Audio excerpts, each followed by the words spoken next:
Hello YouTubies, this is King Scribe and thanks for watching more and most incredible YouTube videos. So, is Russell Brand the new saviour? You know, Jesus Christ back in the flesh. Is he really Jesus Christ returning to save the sheeple and the normal people, the people woken up from this devastation to humanity? Is he the new saviour? Now, what I mean by all this is, you know, the devastation is the sort of mindset of darkness we're going through, you know, people spitting at each other in the streets and people just being rude, obnoxious, corrupt, manipulative. We get all this all the time, and it is sort of, I wouldn't say it's getting better, but it's more or less stable and then rising. Like really rising. It's like a big well, we must hit a maximum velocity at some point, you know, where it goes right to the top before it dips down. Now, the awakening, whatever that is, I'm not sure exactly what the awakening up is from. But one thing I can say is it's probably from the corruption in the world. It's probably from, you know, the mindset, the brainwashing that's been going on. And I don't think anybody is truly able to identify all the lies in the world. For instance, you know, I can read a newspaper now and again and think, oh yeah, I get that. And then suddenly I realise when somebody says or points out where the lie is or where the brainwashing is, I say, oh, I can't believe I actually missed that. It happens all the time that people do get brainwashed, and it is going on at this moment. You can bet your life the newspapers and tabloids and, you know, journalists out there are writing a load of crap. And there's more to it than that. You know, they want you to believe in a certain agenda. They want you to take on certain principles that might not be best for society. Now, this saviour, Russell Brand, I do like him. I'm not against him in any way. I think he does have some decent points. However, these points, what are they? Oh, all governments are corrupt. Oh, yeah, I've not heard that before. Yeah, that's really waking up, you know. I've heard my next door neighbour, who's 12 years old, say that. There's nothing new about it. People actually know this all the time. You hear it all the time from different people. You know, all the governments are corrupt. You know, they've all got self-interest. We know that. nothing new. He's just repeating what people already know, and it's, oh, I'm with you. You know, I'm with you. I'm not against you. People already know that stuff. So there's no waking up, there's no mass awakening from this. It's just what people already know. You know, you can just state the obvious, like somebody on my friend's website said, and then people will say, oh yeah, I agree. But stating the obvious is not, you know, helping people to, you know, overcome this culture that we've got at the moment, where I think we are sort of prisoners to our own political system. You know, look at this. When was the last time that you actually enjoyed going outside? When was the last time you actually enjoyed nature? When was the last time you got away from the TV, the internet? I'm being hypocritical here because I'm on the internet all the time. But, you know, when was the last time that we actually managed this? And most of it's down to life, but there's more to it than that. There is a fear with people, you know. There's a fear of strangers, there's a fear of going out, there's a fear of enjoying the natural habitat that is ours, and everything seems to be privatised at the moment, even land. You know, in the past you could walk through field after field. It wasn't really owned by anybody. Nowadays, it's owned by the council, or, you know, United Utilities if you live in the UK. And by doing so, they can fence off all the areas, so you're just walking down roads where, you know, you're not in contact with the beauty of what was nature before. You've missed out. You guys have got nothing left. You know, there used to be a time when, you know, the beautiful lakes, lovely mountains, they're still there. People don't really explore them as much. But there's a fear now of strangers. It's being published in the newspapers, you know, kidnapping and stuff like this. And by doing so, they've made people more fearful of each other. And I think this is where the culture is the problem. You know, people do not socialise as much. Maybe that's the one thing that is the problem. People are not socialising. They are locking themselves up in their own houses, in their own flats, all the time, every single day, watching TV. That's what it's gone down to. You know, I love the radio when it used to be on, because, you know, at least then people were more sociable. You know, it wasn't like today, you know, where you got all these game things and you got these touch tablets and people playing on their mobile phones while they're supposed to be socializing. Nothing like that in the past. In the 80s, for instance, when I was a child, TV was there. There were some good things on, like Knight Rider now and again, but it was more or less weekend stuff now and again, and it was just a lot better. You know, people enjoyed being out playing footy, and we all socialised a lot more, and it was rarer. Crime was a little bit rarer than it is today, because of the fact that people felt closer to each other. They felt, I mean, maybe the trustworthy wasn't supposed to be great, because, you know, you do get some darker people, but I mean darker people, darker personalities. Just get that straight before anybody starts saying, oh yeah, you're saying things about other races. No. Darker personalities, like psychopaths, like certain types of narcissists, like just evil people out there who will hurt kids, who will hurt other people. You do get those sort of people, but they are much rarer back then, and I think the mental illnesses were a lot lower. So with the lowness of the mental illnesses and the fact that people will explore in their natural surroundings made a big difference. I think that's one thing we need to be woken up from, if anything. Now, people keep on saying this big awakening. I do question, what is it that is the awakening from? Is it from all the brainwashing? Is it, I mean, who is asleep and who is awake? That's another question I would like to ask. You know, would you say that, you know, the manipulative people are necessarily wide awake, if in your terms? Because I don't think they are. I think they make the same mistakes as everybody else. They choose the wrong diets. They don't socialize. In fact, they are just corrupt. They're just in it for the money. That's it.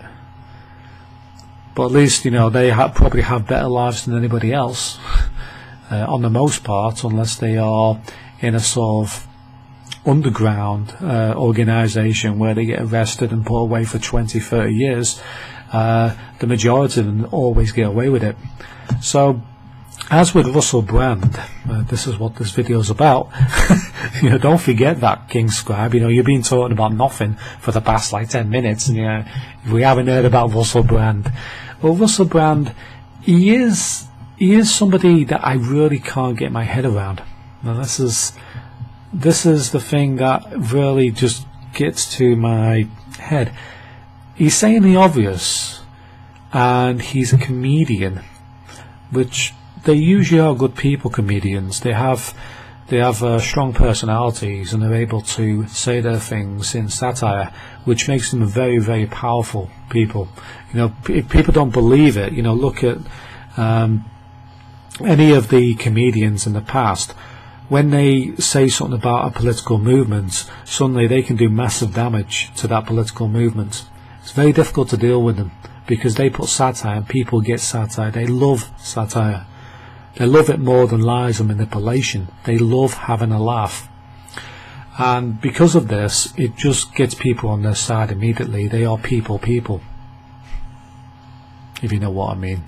People. Now, I mean the people's people. The people's person. Yeah, I mean, it can't be plural, that, but the comedians are the people's people. Yeah. Okay, so Russell Brand, I mean, he is a decent guy. I'm sure he is, but, you know, I have to look at the past as well. He was in the Channel 4 Big Brother, so that was a bit, you know, corrupt. Big Brother's not the big, you know, best thing on TV. It is, you know, exploring people's psyche, and it is damaging people. And he chose to be on that program. Now, he was young at the time, probably a little bit immature, like most comedians. But, you know, they're just having a laugh. But maybe he's changed. I don't know. It's just very, very odd, you know, the personality change with Russell Brand. And I do believe that some of it is manipulation, and some of it is just plain obvious what he's saying. There's nothing new that he's saying, but he does have some decent points. He does give it into the limelight a lot, but it's what's on people's minds all the time. Almost everybody's thinking of that. It's just that he's got a bigger mouth, so he's able to portray it a lot better than everybody else because he's a comedian. Now, if he started to make, some decent satire about the fact that our diets are backed up, that we have a messed up society, we have an uncaring society, we have a manipulating society, then maybe I can see that there is some good in this guy. He is a good guy, I don't disagree, but I just want to see more political points of views rather than the obvious that we already know. I mean, I can't say anything bad about him because he's not a bad person as far as I'm concerned, but he does have this very strong personality which could be very useful in the long run for either side, the dark side and the light side, the good and evil. Now, I would also like to say something about, these people who seem to think they are bad boys. Bad boys, what exactly is that? People go around saying, I'm a bad boy. I'm not like these good boys, I'm a bad boy. And what it means is they just like going out on the drink now and again.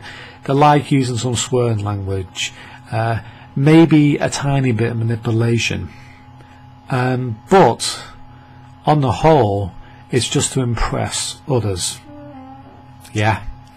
Now, a bad boy, like a truly bad person, is completely different. A bad person would be a serial killer or somebody who really hurts other people, including children, including babies. That's a bad person.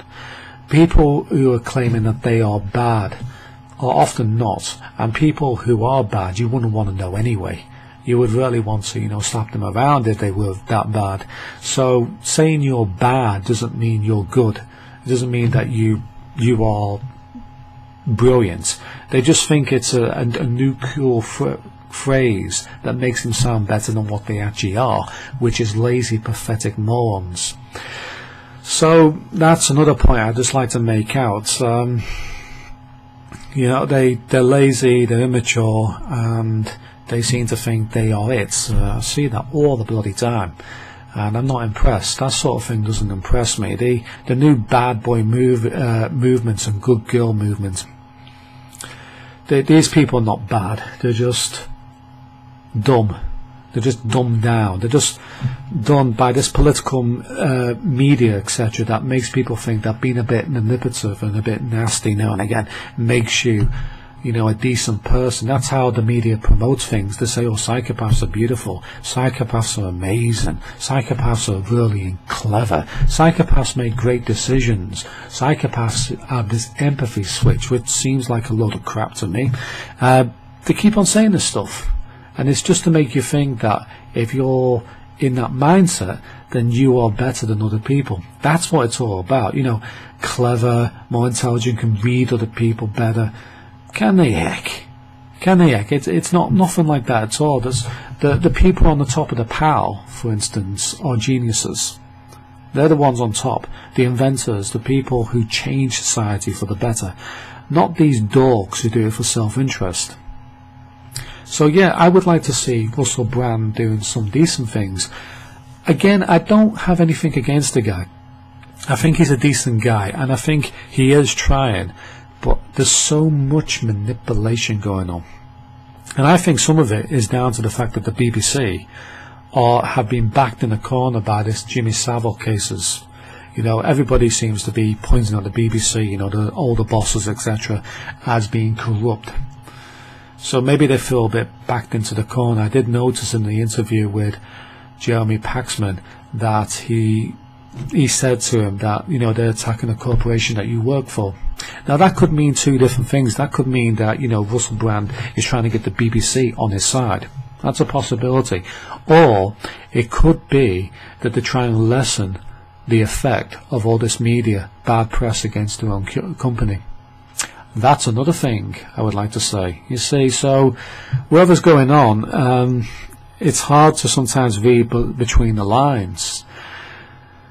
However, I will still watch some of Russell Brand's stuff because I do think he's kind of funny. He does have a decent personality. he has a very strong personality. I must say that he's in the faces of the bad guys in the world. Yeah. So anyway, I'm going to end this video because it's been going on for a long time. So thank you. If you managed to watch 15 minutes, well done. And don't forget to do whatever you want to do. Okay, so if you want to watch any more of my videos, go ahead and watch them. But stay awake.